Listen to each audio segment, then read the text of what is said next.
Chers internautes, bonjour. Un mois avant la tenue de la conférence des bailleurs de fonds sur la République centrafricaine à Bruxelles le 17 novembre prochain, les Centrafricains et les amis de la République centrafricaine de l'agglomération lilloise s'activent désormais à organiser le premier forum d'investissement et de la réconciliation. Pour en savoir plus sur cette date du 15 octobre prochain, M. Kak Sanoussi, l'un des contributeurs, est notre invité. Je vous remercie. Kak Sanoussi, bonjour. Bonjour. Merci d'avoir accepté notre invitation pour un entretien concernant la date du 15 octobre prochain. Vous êtes convié par la communauté centrafricaine de Lille pour une journée centrafricaine pour la réconciliation et le développement. Qu'entendez-vous exactement par rapport à cette conférence? Merci pour votre invitation. Effectivement, je suis invité par les amis de la communauté centrafricaine de Lille pour une journée qui va parler de développement, de la réconciliation en Centrafrique.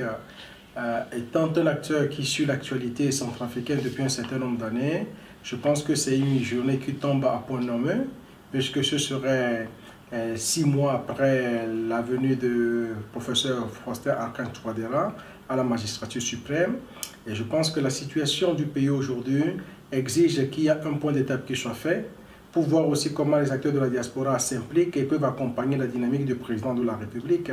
Et c'est un cas aussi d'actualité pour que ceux qui sont dans la diaspora puissent comprendre les difficultés du pays, puissent comprendre aussi le rôle qu'ils peuvent jouer pour accompagner le nouveau président avec toutes les responsabilités qu'il incombe aujourd'hui pour faire en sorte que ce pays puisse aller de l'avant. Et nous savons tous d'où vient ce pays. Monsieur Sanoussi, en tant qu'expert, vous avez travaillé sur la République centrafricaine depuis quelques années, ça fait 2 ans, 3 ans maintenant.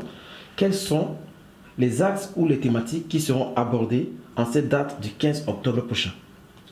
Alors, ce que je dois savoir par rapport au programme prévu pour cette journée, il y a un aspect important qui concerne le développement économique, investir en Centrafrique. Vous n'êtes pas sans savoir que ce pays qui sort de la guerre est un pays potentiellement riche, je dis potentiellement, mais qui pour l'instant n'a pas de moyens. Parce que la guerre a détruit complètement le pays, l'administration n'existe pas, le système économique est en panne, et donc le pays ne produit rien aujourd'hui en tant que tel. Toute la dynamique engagée par le nouveau président est une dynamique en consolidation qui doit permettre au pays de pouvoir commencer par lever des fonds.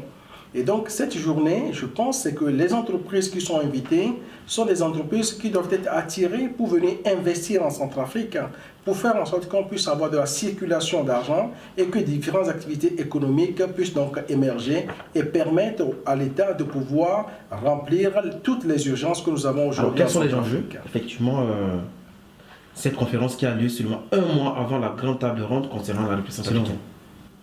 De ce que je vois par rapport au programme et de l'échange que j'ai pu avoir avec les organisateurs, c'est important de permettre de voir qu'il y a aussi différents projets et plusieurs Centrafricains de la diaspora, le gouvernement ou même en Centrafrique ont des projets importants pour le développement de ce pays. Et ces projets, il faut les accompagner. Et je pense que c'est une occasion de les mettre en exergue, de voir leur faisabilité, leur efficacité et voir comment on peut les soutenir financièrement. Et aussi, je pense que c'est important de montrer aussi que même si la paix n'est pas totale aujourd'hui, nous sommes dans une dynamique. Parce qu'on ne peut pas avoir un développement économique dans un pays où il y a de l'instabilité. Et l'instabilité, ce n'est pas que les faits réels, c'est aussi le sentiment, la manière de percevoir les choses, la manière de les vivre. Et donc, 6 mois après la venue au pouvoir du professeur Touadéra, il y a des évolutions qui ne sont pas certes suffisantes, mais beaucoup de dynamisme, beaucoup de volonté, notamment au niveau du désarmement. Et une journée comme ça est une journée importante pour dire qu'il faut qu'on se situe dans une logique. Voir le verre à moitié plein plutôt que le verre à moitié vide. Parce qu'il est important d'avoir une dynamique positive. Elle est utile pour construire la paix et elle est utile pour que le pays puisse être bien développé dans tous ses aspects.